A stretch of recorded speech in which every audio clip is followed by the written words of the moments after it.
আমাদের ঘরে একটা বাবু আসছে, বাবুকে নিয়ে আমার মেয়ে আসছে।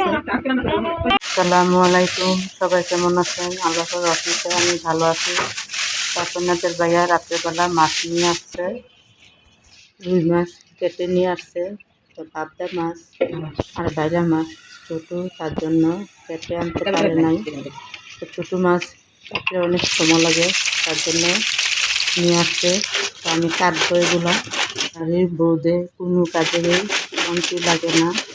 তো এইভাবে আমি ছোটো মাছগুলো বসে নিয়েছি।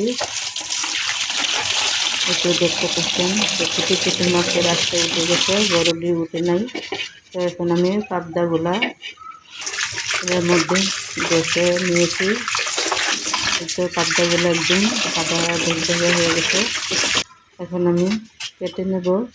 পাবদা মাছ কাটা খুবই সহজ, বেশি সময় লাগে না। তো ছোটো মাছ বাইলা আমার কাটতে অনেক সময় লাগছে। তো এই পাশে আমার মেয়ে রান্না বসায় দিছে। আমি বলছি তুমি রান্না করো, আমার কাটতে অনেক সময় লাগবে ছোটো ছোটো মাছ। আমার মেয়ে এদিক দিয়ে রান্না বসায় দিছে। আমি এই পাশে আবার মাছ কাটা হয়ে গেছে। তো কাটতে কাটতে আমার অনেক সময় লেগে গেছে, 12টা বেজে গেছে। ছোটো মাছ দিতে অনেক সময় লাগে, অনেক ময়লা যায়।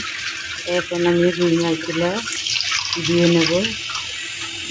তো আমি দিয়ে নিচ্ছি, একদম ঘষে ঘষে দিয়ে নিচ্ছি যাতে ময়লাটা চলে যায়।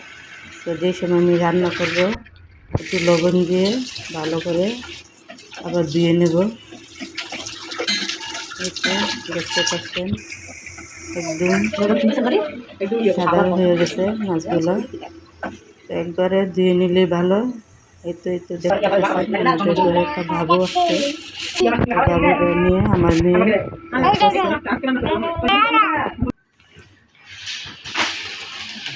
বলো আমার তুমি আছে কি কি বাজার আনছো? একটা নিয়ে আসলাম মুরগি,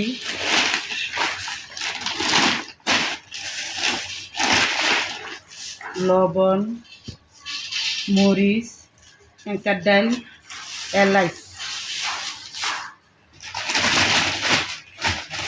নিয়ে আসলাম, রসুন, পেঁয়াজ,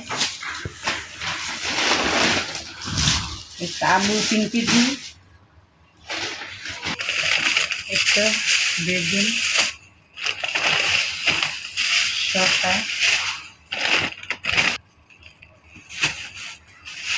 মুসুরির ডাল, দুধ, পোলার চাউল,